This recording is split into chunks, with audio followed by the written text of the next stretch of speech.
we're taught from a really young age that aging is undesirable, Yeah. even in fairy tales, the old witch, characters is prevalent. So I think aging is something, I think it's more it's societal. When I was younger, I never thought about the pluses for being older. I just saw the negatives. In my 40s, I have to say, it felt like such a sense of loss. Like when I hit 40, we were saying earlier about 30 being a milestone.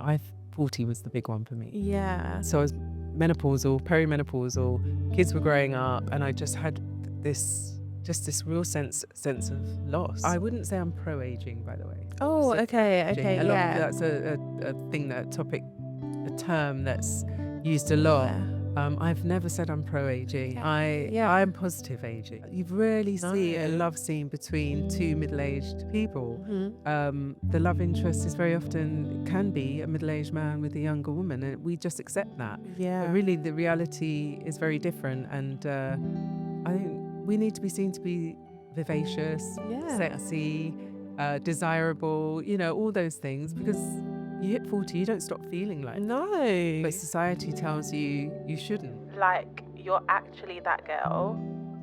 Love real women stories that help you grow? Hit subscribe and follow, and let's level up together. Now back to the episode. Welcome, I'm Paula Oyinko, and this is the Paula Oyinko Show, where our mission is to inspire women like you to be the best version of yourself at every stage of life. Today, I'm joined by the beautiful Mia Maugé. She's a model and a broadcaster and a beauty campaigner who started her modeling career at 54. She's worked with some major brands, including Sephora, Disney, Armani Beauty, and L'Oreal Paris. And I'm really excited to get into this today, Mia. I'm excited to be here. Thank you for coming on. Pleasure. Thank you for having me. I'm going to get you to pick a card to start with. We Okay. can always get everyone to pick a card. Cool. So just any card apart from that one. Okay, let's go. Let's dig deep. Here we go. I love that. Do I read it? Yeah, you read it and then you answer the question. What is the one habit or mindset shift that has had the most positive impact on your life? Oh, that's really interesting. Quite a complicated question. Okay. So I'd say when I hit 50 and I decided to stop dyeing my hair and stop coloring it, that triggered a whole journey for me, and changed my mindset around aging. What made you want to stop dyeing your hair? Do you know what? It was my daughters. Oh, Both of my okay. daughters were Yeah. like, Mum, we hate the dye. I was dyeing it every 2 weeks. Wow. They were like, we hate the smell.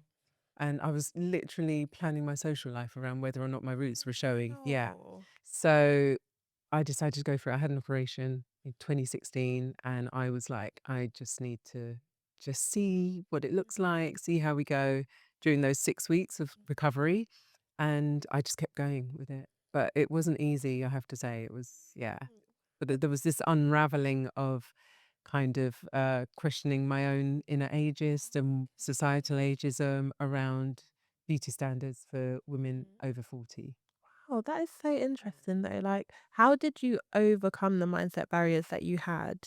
I just decided I just needed to focus on the positives Mhm. of being over 40. At the time when I did it, I was 50, so I'd had like 10 years of feeling displaced, I suppose, in society, feeling overlooked by beauty and fashion brands, feeling irrelevant in an emerging digital world as well. And I was just like, I've had enough of this. There's like so much more that I want to do, so much more that I'm capable of, and I just need to tap into that and just find gratitude. And gratitude has been really the catalyst and the key. Just being grateful for life, being grateful for the years that I've been on this planet.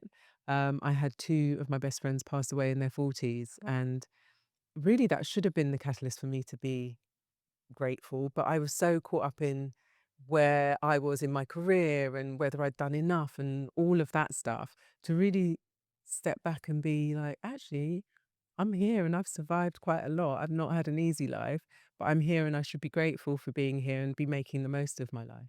Gratitude really does make a big difference. I feel like it's such a game changer It in really is. any area of life. Absolutely, whatever age you're at, just there's always something to be grateful for. And we tend 100%. to Like we could walk past, like say, I don't know, a table every single day, not bash into it.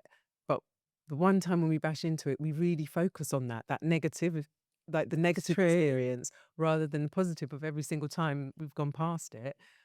We've not hurt ourselves. So it's how we're wired is to think about the negative rather than the positive. So to just practice gratitude and really think about what you have that's good and what's going for you, what you can offer the world as well, how you can make a difference in the world, and all of that just is around gratitude. 100%. It's changed my life. It is life changing. And I like Mm, how you said, like, what you can offer the world as mm, well. mm, Because I think people are naturally wired to be takers as opposed to givers. And I don't know, what are your interesting. thoughts on that? To be honest with you, I have always been like every job that I've had has had has been about giving. When I was a music journalist in the 90s, black music was overlooked. We didn't get marketing budgets. There wasn't any kind of scene here. It was very much underground. Yeah. And I was a music journalist that was covering that music. So I became deputy editor of a music magazine called Touch Magazine, which was all about elevating black music. So for me, that was the beginnings. That was in my mid-20s. Then I got headhunted from there to work on the first MOBO Awards, which again was about Oh, underrepresentation, like amplifying emerging talent as well. So I have always done things that have been about change and giving to community, giving back, not even giving back, just elevating. yeah. And then after that, the job that I was doing when I got scouted to do the modelling was working in PR and comms. I was head of PR and comms at Notting Hill Carnival. So I was challenging the negative narrative within the media around that, the unfair negative narrative within the media around Notting Hill Carnival. So I was amplifying its cultural significance and trying to challenge and change ultimately the perceptions of a magnificent event, an event that Yeah. is hugely significant and important in our culture. It's very important. Wow, I feel like you've had such an interesting journey to where you are now. So I honestly, usually we're meant to even go back and say, in your own words, who is Mia? So I do feel like who are you, Mia, in your own words? And then we'll go through your career Okay. again. When I'm 59, so I've been many things over the years. You know, you kind of morph and evolve and change over the years. But at the moment, I'm I suppose I'm a model on a mission. I like to think I'm very much stepped into the spotlight to amplify a lack of representation Yeah. in fashion and beauty for women over 40. I started my Instagram in 2020 at the age of 54, really just for that purpose, was to see if anybody else felt the same way that I did, just overlooked, ignored, irrelevant, and ultimately invisible Yeah. um, within society. And it turns out that there were a lot of women during lockdown that were not able to get to salons to dye their hair. And by then I was 4 years in, so I had full silver hair, Yeah. and I got a couple of thousand followers quite quickly.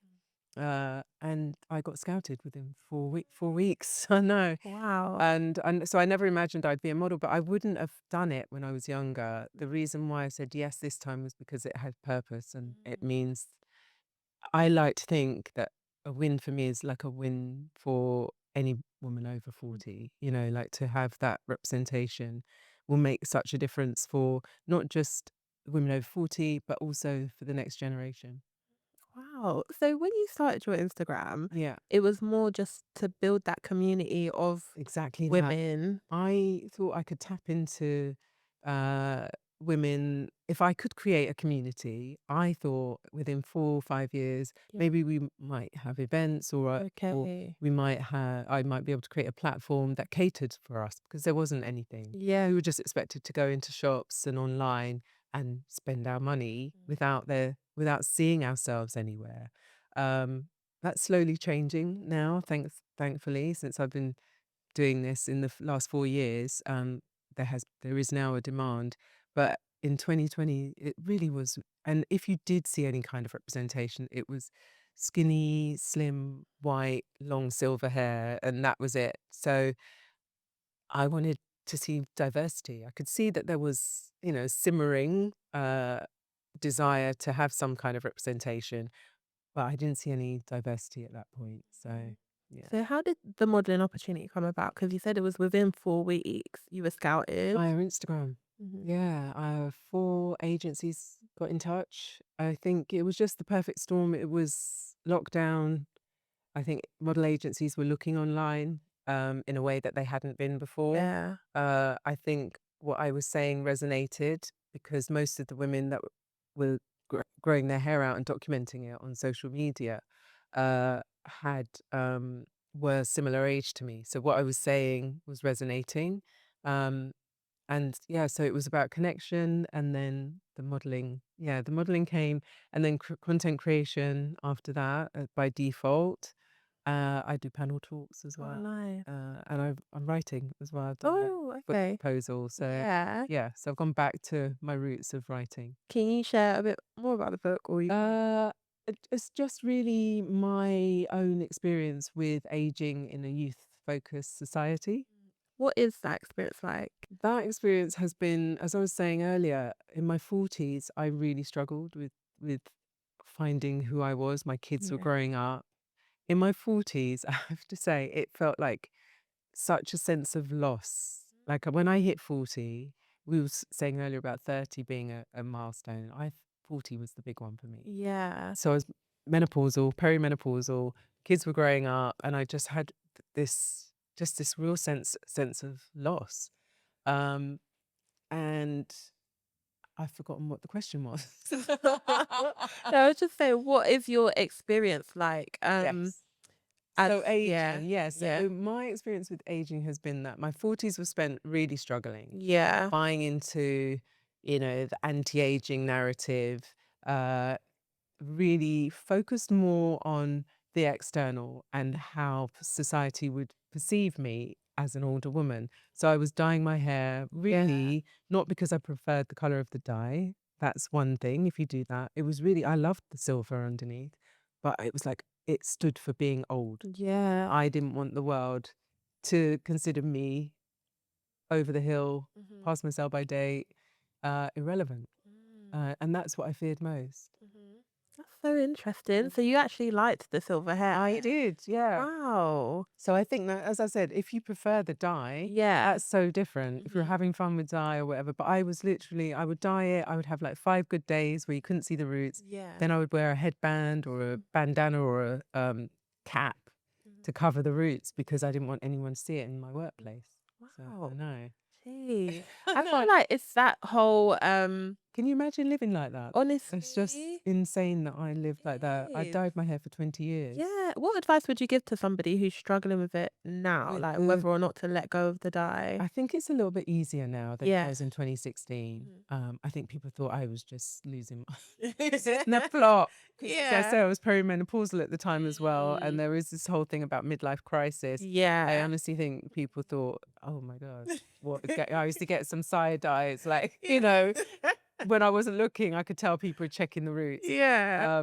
But I think it's easier now. But I definitely, I mean, I get messages from people on Instagram who have struggled, who are struggling. And my thing is just, you'll know when the time is right for you. Yeah. Like it's not an easy journey because I mean, I felt, highly unattractive. I felt buttons for like 2 years, like Oh, really. yeah. With the root Yeah. showing, it was not Mhm. a pretty sight, and I was single at the time as well. Yeah. So it was never gonna get a man.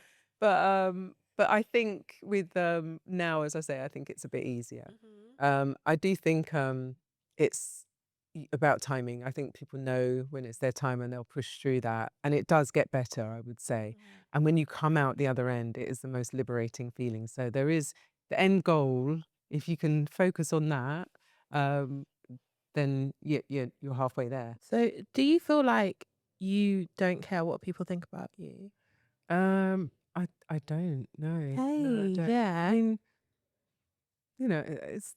I think definitely less so than when I was young. I would Yeah. say, uh, but no, I don't. In the short No, answer, I love it though, because I got to a place where I feel that way. But I wanted to ask you, like, if what advice would you give to somebody who is struggling because they're caring more about what people think about them as Yeah. opposed to whether or not they like their silver hair Yeah. or just aging naturally? Like Yeah. they're just more concerned about what other people think about them. Yeah. I mean, it's definitely an inward, job. It's definitely, like I said, for me, when I stopped dyeing my hair, I then began to sort of challenge, why was I dyeing it? Yeah. I needed to overcome that inner ageist thought, and that, we all have like a negative voice that, that we listen to sometimes about our appearances. But also for me, another thing around aging that I've realized is that it's more important about what you exude rather than the external. So, Yeah. if you work on being a good person, like I said, I don't care what people think of me, but I wouldn't, that doesn't mean I'd be reckless in how I Yeah. behave.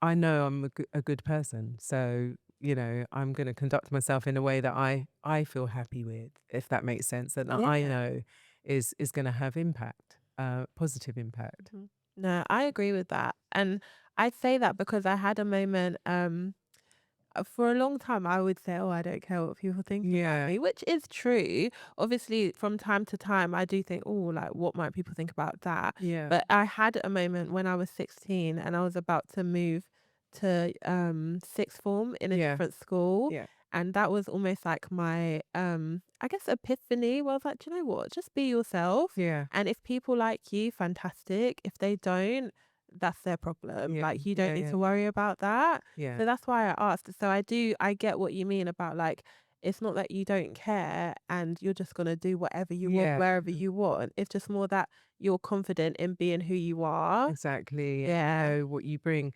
And I think that's key to every stage in life. It's just Yeah. like, you know your worth, you know your value, you know what you bring to the table. And when you walk in a space with that energy, people can't help but gravitate to that Yeah. because it's comes from a genuine place. And you're not faking it. Mhm. You're trying to be something you're not.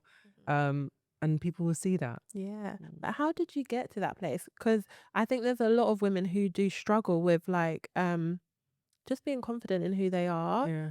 So how would you advise somebody? It's one of the lovely things about being older. I have to say, it's one of the best things about being older is that, like, literally with each year, you gain more and more confidence. Yeah. You have more of an understanding of who you are and what you want in life, and what you, as I said before, and what you can give. So I think that's one of the beauties of being the age that I am. I think you can't help just by nature you're going to be more confident because you have more Yeah. life experience, Mhm. and you're going to be more self-assured and more understanding of yourself because it's a journey. And I Yeah. think when you're young, you're often trying to get somewhere as well. And you've got all this pressure to get somewhere. And then when you get to this time, if you haven't done everything that you wanted to do, there's still some time to do some things. But you make sure you prioritize and you work out what it is that's really important for you.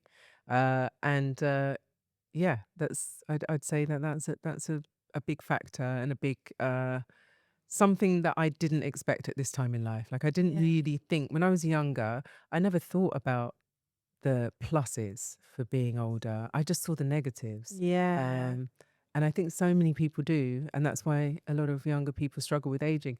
I have so many people that follow me on Instagram, young women that DM me who are already struggling with aging in their 20s and 30s. And they're like, and I have to tell you as well, the power of representation Yeah. when they've seen someone that looks like me on Instagram or on a modeling campaign, the power of that. Because young women message me saying, I can actually see what my hair looks like when what my hair might look like. Curly hair looks like silver. Like, I've Yeah. never seen that before. Or, I'm not slim, I'm curvy. So, they can see an aging body that is curvy for the first time Mhm. in a space where you wouldn't normally see it, which is on an advertising campaign or a collaboration with ASOS or whatever it might be that I'm doing. And for me, that's why I do it. That's the purpose, and that's the only reason why I actually do what I do. If you'd have asked me to model in my 40s, 30s, 20s, I would have said no, Yeah. even though I thought I wanted to when I was a teenager, which I'll tell you about in a bit. But in reality, in my 20s, 30s, and 40s, I wasn't ready. I wouldn't have been ready for it, and I would have been doing it for a different reason. Okay. Now it has purpose, and that's what powers me. So it was an option for you in your like younger years. So it wasn't. No, this is Okay. the thing. Okay. So when I was 3, my Yeah. mum got stopped in the street. Actually, no, it wasn't. She worked in entertainment, and somebody said to her that they needed a child model, and I somehow ended up doing that. I was a very shy child. And those photos that were taken for that modeling campaign, it's the only time I ever did it, were kind of pride of place in my family's homes. There was a big deal made out of it. Um, so when I was 16, didn't know what I wanted to do in my life. Uni wasn't an option for me. I think the system didn't really have that expectation of me. I was a free school meals kid. Yeah. And there wasn't that expectation in my home life either. So I was interviewed by, at the end of school, you're interviewed by a careers advisor. Yeah. And she said, "What do you want to do?" And I was like a bit cheeky, 16-year-old. I said, "I want to be a model." And and totally didn't have the look for a model at all, of that time. It Yeah. was very tall, slim, 6 foot slim. It's much more inclusive now, so it's different. But back then, so it wasn't an option. But the careers advisor shut that down very swiftly, and advised me to become trained to be a nurse, is what she said. Uh, so I never thought about it again after that. And then it happened at 54. So I had my first job at 3, and then a long hiatus. Yeah. 54, 51 years later. Gosh, I have a problem with careers advisors in school because I feel like they always shut down people's dreams. Dreams. Like Yeah. whether you wanted to do it genuinely or Yeah. not. Like I don't think a careers advisor should be telling you, actually, no, you should do this instead. Yeah. I feel like they should be showing you how you could get into what you want to do. And then Yeah. it's down to you whether you want to pursue that path or not. Yeah, I You hope know? things have changed since then. Hope It was so. the 80s, late 80s, so hopefully things have changed. Yeah, I should hope so. But also, I wanted to like discuss your experience of being a model. Like, how does it feel to you essentially reinventing yourself later on in life? Um, it feels, I mean, I never imagined I'd be doing what I do now. If you'd have asked me. It feels, it's empowering Yeah. uh because it came unexpected as well. It came unexpectedly. I didn't plan for it. It happened and I've rolled with it, and Yeah. there's been a lot of personal development, the as I say, my motivation really is about representation, but along the way of the 4 years that I've been doing it, there's been so much growth in terms of my confidence, and just pushing myself to do something that is really out of my comfort zone. And Yeah. I've learned how much growth there is outside of your comfort zone. Oh, yeah. Mm. I always say this. And it's easier said than done, I think. But I really agree. I Yeah, think when you're out of that comfort zone, that's when you're gonna see things fly. exactly. Right? Exactly. Yeah. And I wanted to ask if you've experienced like any forms of discrimination, being a bit older, or starting older, I'd say, in the modeling I industry. would say low level, yeah. Okay. Yeah. Mostly around my hair texture. Oh, okay. So just overlooking the needs that I might have for my hair texture and my hair color. So they might bring in, so I've had like every experience you can imagine where the Yeah. hairstylist has pretended they know what they're doing, and then they've Yeah. sent me on set with just the craziest hairstyle. Mhm. And I've had other times. I speak up now. To be fair, Yeah. I was like, this is all new to me. They'll Mm. know what they're doing. Um, but now I speak up. I've had everything, every experience, to them asking me what to do and me doing my own hair. So I ended up just bringing my own products. Mm. But I did have one experience where they brought in an Afro hair specialist, and she had no experience with silver hair. Okay. So she literally singed my hair, yeah, and yeah, No. yeah. So it was brown. Oh, I know, gee. I know. But as I say, I speak up now. I bring Yeah. my own products just in case as backup. And in the 4 years, there's been a lot of a lot. To be fair to them, there was no inclusion before, so there was no experience. Nobody gets trained with Mhm. silver hair. It's not compulsive. Yeah. So yeah, I'd say that. So I had the double whammy. I've got the curly hair Yeah. as well as the silver. Mhm. But how does silver hair differ from hair that's not silver? In terms of care, Yeah. well, you wouldn't keep so much heat on it, Okay. as much as you would if it was darker, because you're Mhm. not gonna see a change. It's a little bit more fragile as well. Okay. Yeah.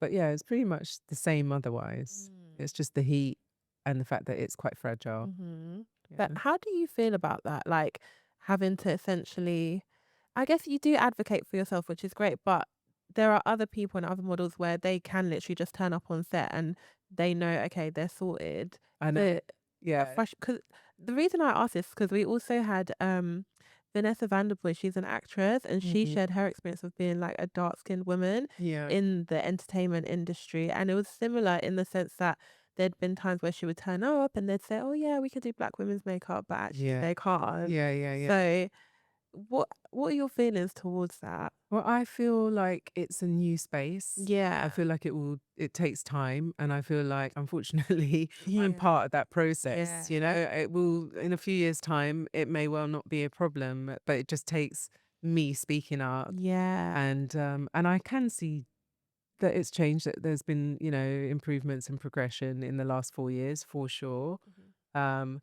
but yeah, there's room for more. Improvement. Yeah, Yeah. for more Yeah. improvement for sure. It does take time, I guess.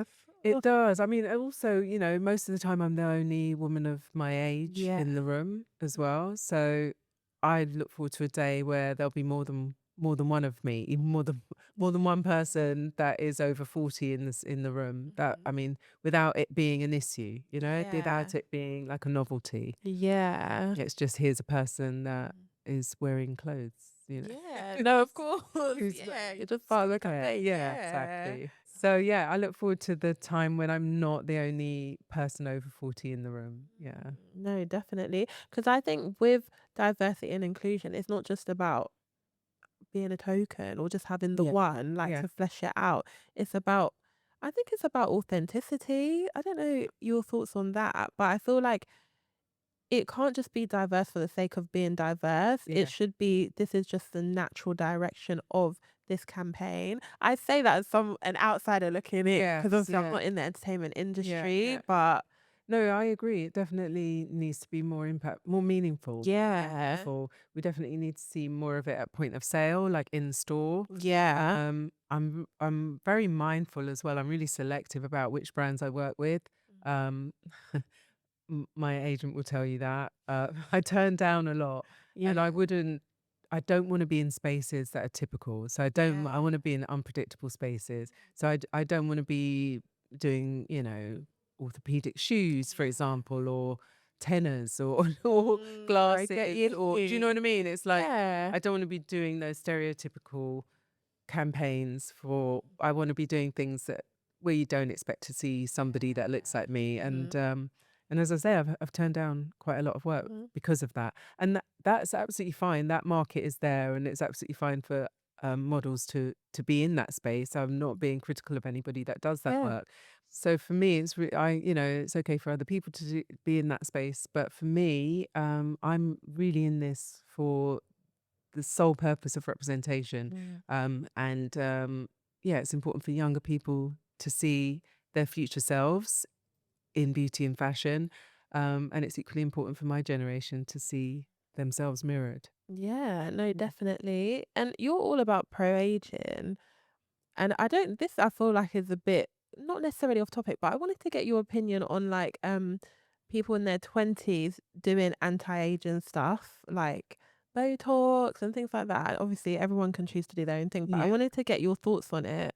I mean, I understand the Mm. pressures. We're taught from a really young age that aging is undesirable. Yeah. Even in fairy tales, the old witch, characters is prevalent.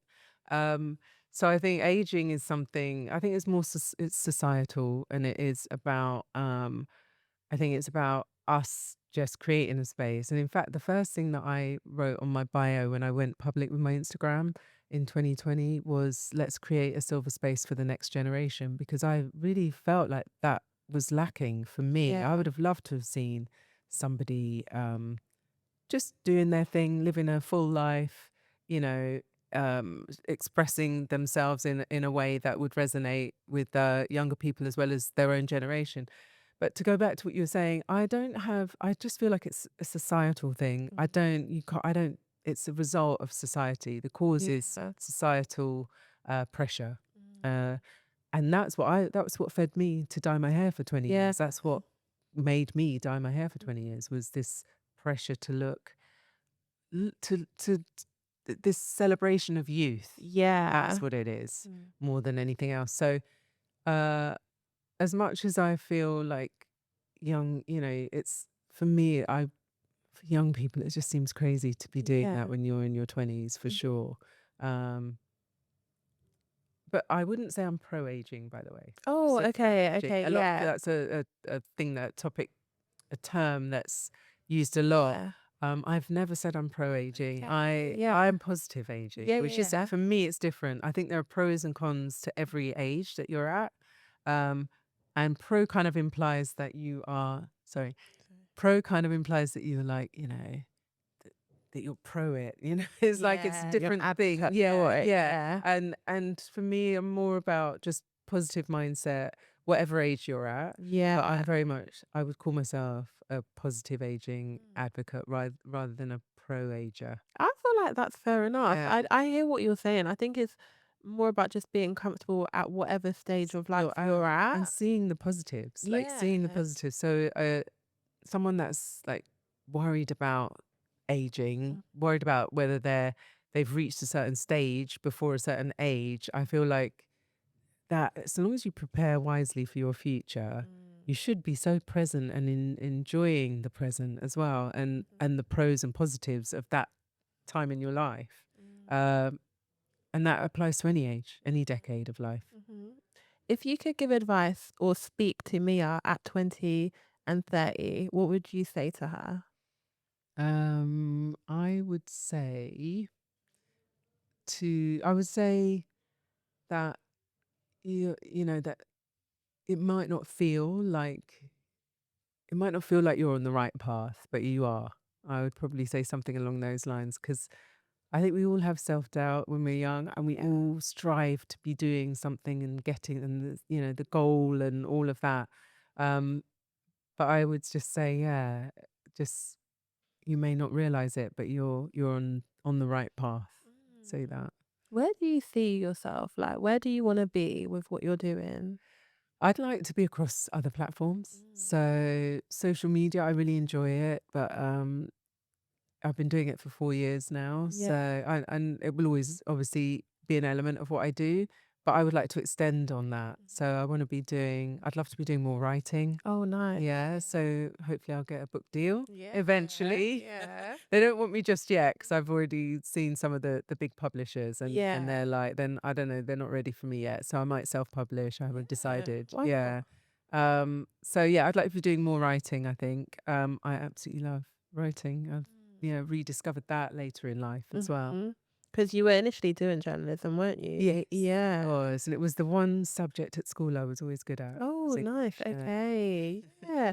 I love that for you. Are you working on any projects now? You've mentioned your book, but Yeah, are I you working mean, on anything else? podcast possibly. Oh, I like the sound of that.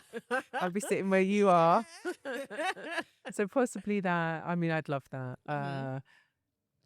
Broadcast, I've done a Disney film. I don't know if you know that. Nice. No, I So didn't. yeah, I'm the first silver-haired, middle-aged black mermaid that I Disney ever had. that. So Yeah. it's a tiny little part of Yeah. me emerging from the sea at the end scene of The Little Mermaid, Oh, is the that the live Disney Plus movie. one? Yeah, yeah, yeah. Okay, I'm Yeah. gonna watch that Yeah, when I yeah. get back Don't in. blink. But I get a credit. My name's on the credit. So Yeah. my future grandchildren, if I ever get any grandchildren, will see that, which is lovely. Yeah. But I'd like to do a bit more acting, probably. Mm. I would, you know what, the big thing, I would love to be the love interest in a music video. Like, Oh. because I find that men, like singers and artists, Yeah. will have younger women as the love Yeah. interest. They might be my age. They'll have Yeah. younger women as the love interest. So That's true. yeah, I want to be a video vixen. Ooh, I like that for you, Mia. No. And I think this is, do you know what it is? I was trying to think of the word when you were saying how like you don't want to do like what might traditionally be seen Yes. for silver hair models. Yeah. It's like you're trying to disrupt things. Exactly. Yeah. Yeah. I feel like that's very disruptive. I like the idea of it. I think it's as it should be. And I feel Yeah. like, that's another thing, in terms of messaging that society sends to younger women about aging and making us feel irrelevant, is that you never see that. You rarely see a No. love scene between two middle-aged people. The love interest is very often can be a middle-aged man with a younger woman, and we just accept that. But Yeah. really, the reality is very different, and I think we need to be seen to be vivacious, Yeah. sexy, desirable, all those things, because you hit 40, you don't stop feeling like that. No. But society tells you you shouldn't.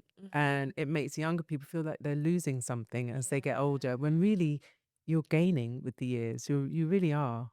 I agree with that. And I feel like that's a perfect space, the perfect place to end it. And the time is running out anyway. Okay. But I've really enjoyed speaking with was on a you. roll. Mia. Let's- No, Just say, honestly. let's do a part two. I really feel like we need to. I keep saying it. I think we need less guests and longer time Right, because the okay. conversations, like, Aw. there's just so much to unpack, you Yeah, know? yeah. And I don't think we've actually touched on anything around ageism before or being a woman in your midlife. Yeah. But that's where we're all heading, Exactly. you know?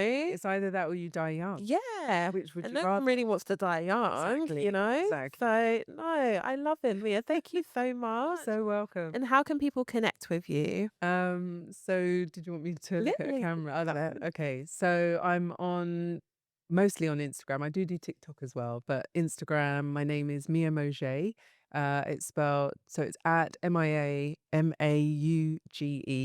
And I also have a website where you can find out a bit more about me. Amazing. Thank you so much, Mia. You're very welcome. This has Thank you been for so having me. good. Really No, nice. honestly, I've loved it. I love